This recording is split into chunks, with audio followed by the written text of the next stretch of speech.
Coming up on City Spotlight, it's another Season 12 episode featuring two communities. First, we're back in Arcola to talk Arcola Schools with Arcola Schools Superintendent Dr. Tom Mulligan. Tom tells us all about the start of another school year in Arcola. And Tom reflects on his career in education, which includes the last 12 years in Arcola. Then we make the trek east back over to Chrisman for Chrisman Days. We'll talk with Mike Marvin, Chrisman Fire Chief, who tells us all about the history of Chrisman Days and what this annual event means to the community of Chrisman. We continue the start of Season 12 of City Spotlight featuring the communities of Arcola and Chrisman next on City Spotlight.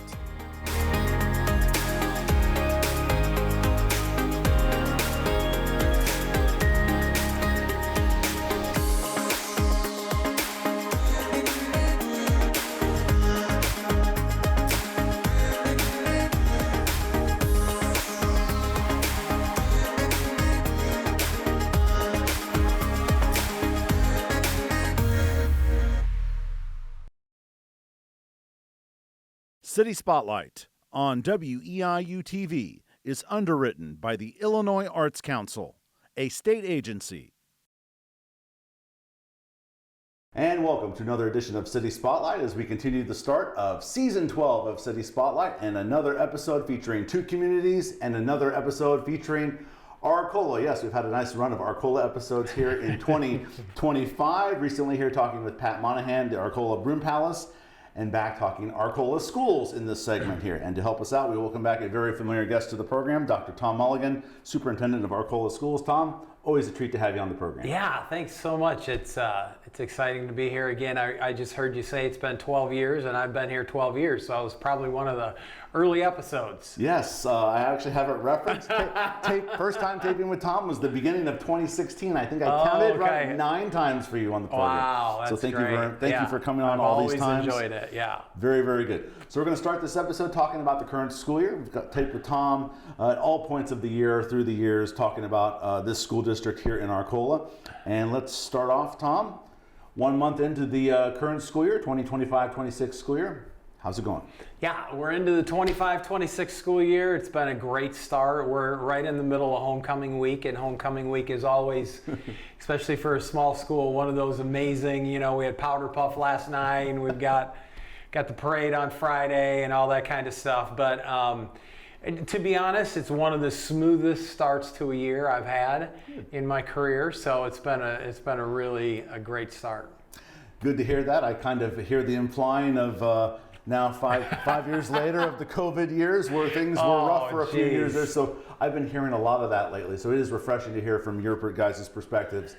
Smooth, easy starts. Yeah, it was so funny. Like I joked that first day of school this year, you spend all these weeks preparing for school, and within an hour, all the kids show up on the buses, they're in the building, and you're starting school again. It's like, you know what I mean? Like, it's just so seamless now, and back in those days, it was just not seamless, It was tough, very much for sure.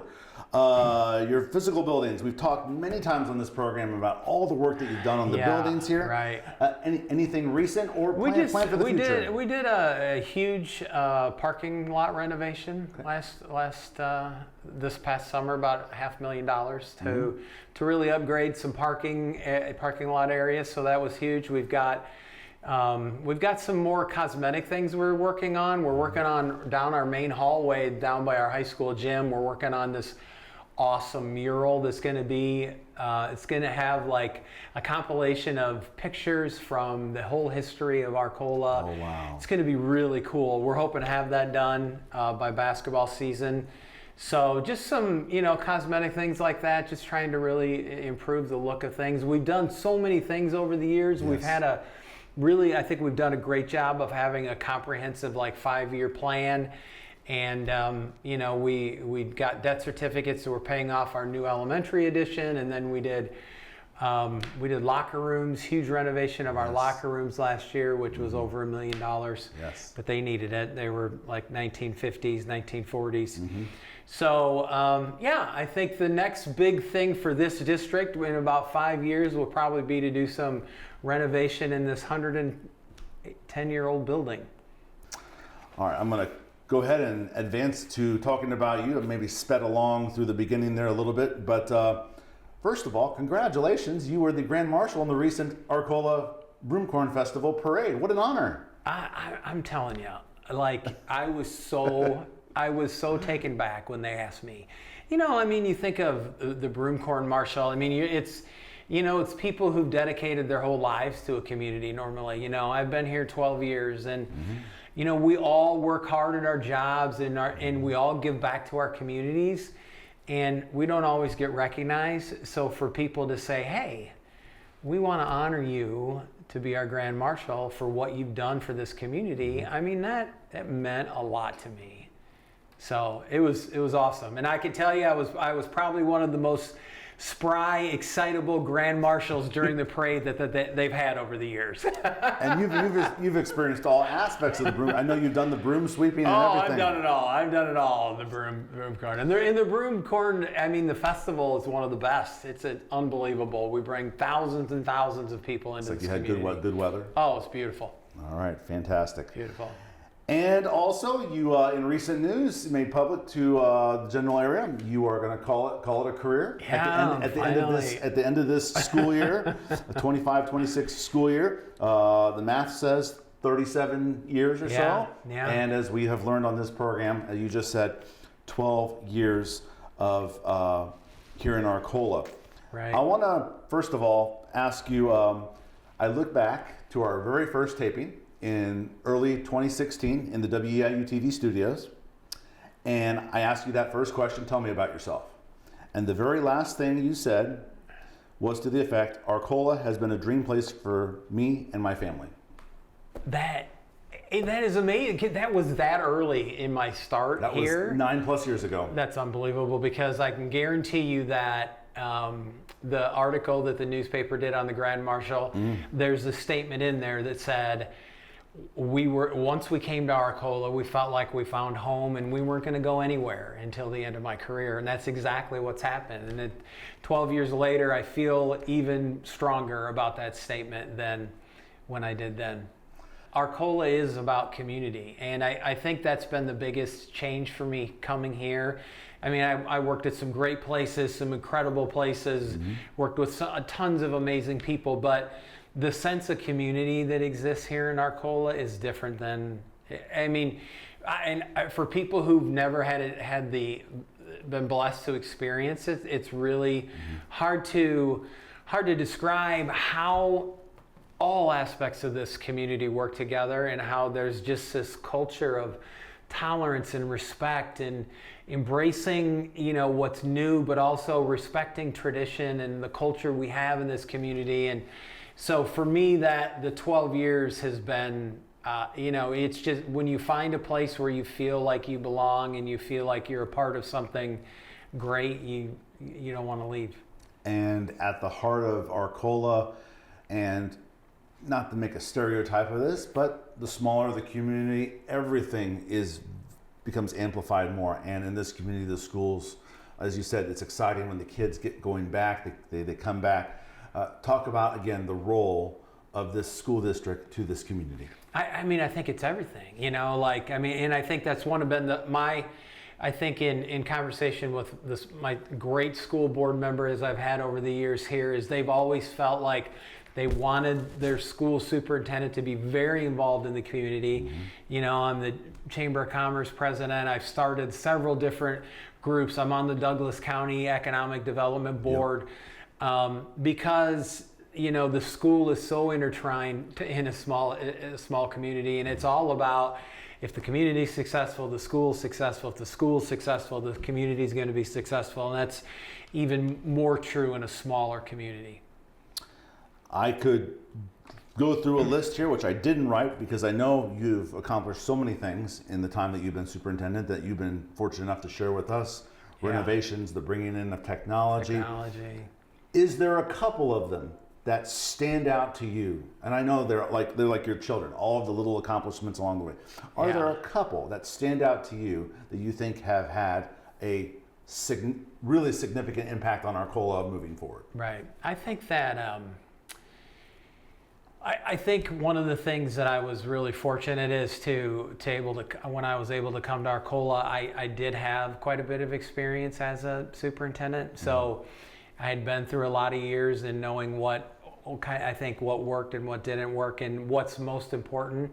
And I think the most important thing in schools is relationships. And I think I've done a really good job of taking the great relationships that were already here, but really building a culture of relationships where people really love to be here, they love to work here, they love to be a part of something that's great. And I think that the accomplishments with, it's gotten harder and harder to get staff.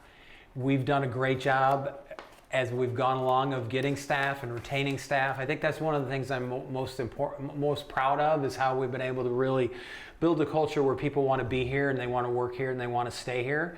So that's certainly one accomplishment. I think another accomplishment, like you talked about, is how we really used the 1% sales tax funds and really did an incredible job with our facilities here. And, for our students, they deserve to be in a great place where, they're proud to be in. And we've done a great job of planning and doing those kinds of things. And I think, I guess the third thing I guess I'm most proud of is that I was able to really, I think, embrace the incredible traditions of this community, while also helping lead them to innovation for the future. Right. Because it's not just about you come in and you make change and you are driving towards improvement, but in a community like this, it's also about really stepping back and reflecting on the traditions and respecting the traditions, like 100-year celebration of the building, like this hallway design that we're doing. We're gonna have pictures from the early 1900s, you know what I mean? Like people who come back to this community. You're almost gonna forget it's a school. Yeah, because it's like, it's a time capsule of this community, you know what I mean? So I think that's one of the things I'm most proud of too, is meshing tradition with innovation and moving forward. Last two questions for you, Tom. The process moving forward, for the next superintendent, has that right? Is it underway? We've got the position advertised to the end of this month with the School Board Association here in Illinois, and they're going to be doing interviews, and I think they'll be kicking me out probably by November. Actually, they're stuck with me to the end of June, but they should have my replacement hopefully picked by November. They always say, do you have any advice for the next person that steps into the role? What would your advice be to the next superintendent of Arcola Schools? I think it's exactly what I just talked about. Really take a lot of time to find out why this community is important to people. Find out why people are so proud of their community before you start driving ahead. Take that time to really find the essence of Arcola before you start driving change and improvements, because everybody wants change and improvements, but if you really don't understand the culture and the underlying things that are important to people, it's going to be harder to move forward. And lastly, I'm going to reference, I don't think we can see it on either of the camera shots, but when I walked in, I saw the 2015 photos from the Arcola football team. I know that happened right before our first taping, but I remember from that first taping in the WEIU TV studios, said, I'm paraphrasing here, as an educator, I got to hold up a state trophy. It was one of the greatest moments of my time here, and one of my greatest memories, no question. Not a moment that, like, as a superintendent, maybe your goal as a superintendent is to lead teachers and students. But provide opportunities when you get a chance to run like that to state. And what's amazing is this Friday we're bringing that team back for a 10-year celebration. 10 years, there you go. it's crazy. It's been 10 years. I know. I was talking about that with Tom before we hit the record button, because I helped do the games on the radio with a native Arcolian, Rob Calhoun, who I work with, and I remember well. Great memories there, and great memories taping with Tom here. I've really enjoyed my time. 9 times here on City Spotlight. Dr. Tom Mulligan, Superintendent of Arcola Schools. Happy early retirement, and again, it's been a pleasure taping with you all these times. I appreciate it. Thank you. Coming up next here on City Spotlight, we'll head east to Edgar County and experience for the first time Chrisman Days in Chrisman. But first, let's take a look at some of the upcoming activities going on in the communities of Arcola and Chrisman.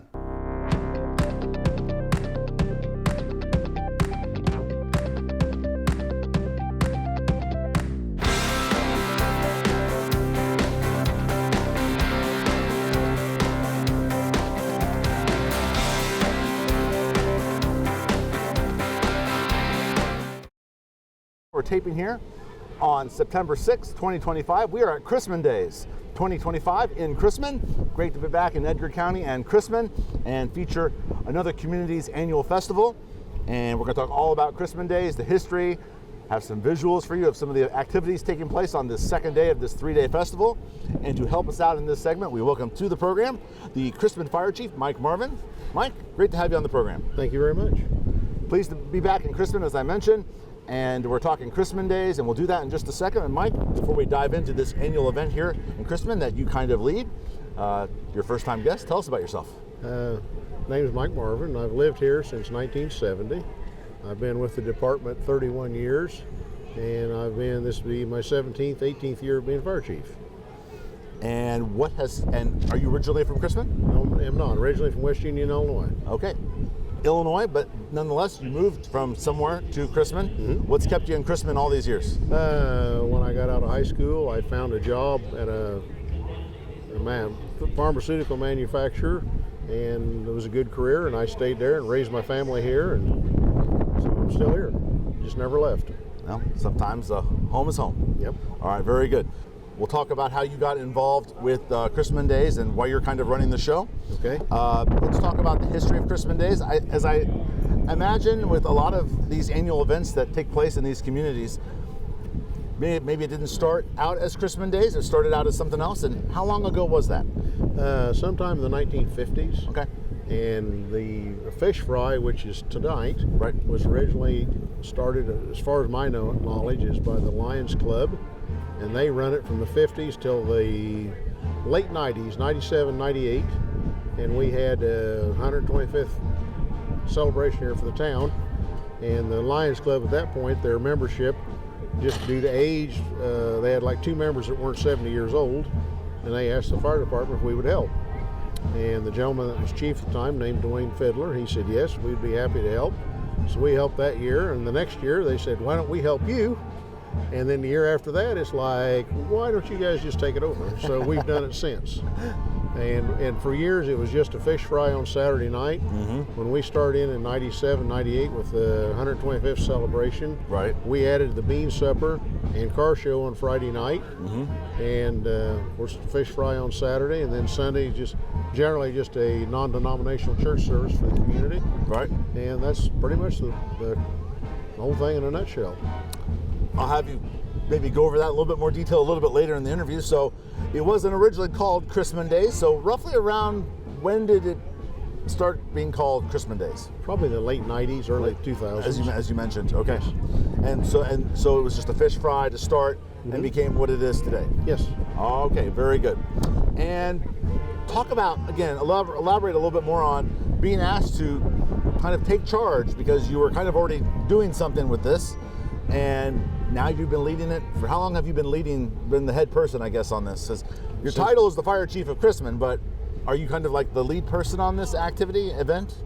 One of them. One of them, okay. Yeah, because this event is different organizations are involved. The fire department, obviously, the Chrisman Community Club. Right. They have a huge part in it. Great. Some other smaller organizations. We try and use the different school organizations that are able to help us.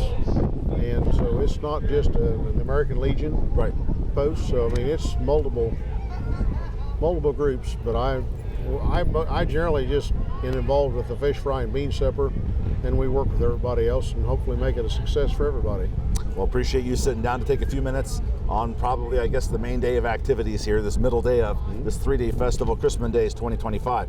So is this the time of year that it generally takes place at? Yes, it's always the weekend, the Friday and Saturday after Labor Day. All right, so this happens generally at this time of year. Yes. Late summer, right before the cusp of fall. Right. We're taping here at City Park, downtown Chrisman. A lot of activities do take place here. Right. But talk about this not just being centrally located in downtown. Other places in Chrisman hold activities. Right. There's citywide garage sales both days. And then in the City Park across from the high school, they have a tractor pull. They generally have a tractor pull on Saturday evening. Okay. So that's the main events. And this particular year, the school has what they call the Cow Chip Classic. It's a huge cross-country meet. It's actually run in a cow pasture. Friday night is junior high, and Saturday is high school, and they'll have anywhere from 30 to 50 schools participate. And so that just and it happens to fall on the same weekend as the fish fry about every fourth year. Awesome. Sounds like a great addition to the festivities. So I guess let's talk about the different activities that take place. It starts on a Friday, it goes through a Sunday. So tell us about a few things that happen on the first day, the Friday. Well, we have a car show, and then of course, like I say, when we have flea market vendors around town, it's pretty low key, but I think everybody enjoys it. And so the car show, you have a ham and bean dinner. And then Saturday, which we're taping here on the middle day, and you got chock full of activities from start to finish. And one of the things I taped right before we sat down to record was a kitty tractor pull. What an adorable event that is. And that's went on for as long as I can remember. And the Massey Ferguson dealership here sponsors it. Saw that. They deal with that, so they do that. And I loved how the PA announcer encouraged the kids. Next year you'll be a little bit stronger. You'll be able to do it next year. Yep. And I think the kids get a kick out of it. I know all the parents do. Absolutely, good turnout for that. So we'll have probably had seen some visuals of that at this point. Obviously, as we get into the afternoon, one of the highlights of the afternoon, in the middle of the afternoon, is the parade. We're gonna have a parade at 3 o'clock, and as soon as the parade's over is when we start serving fish. There you go. I look forward to hopefully trying some fish.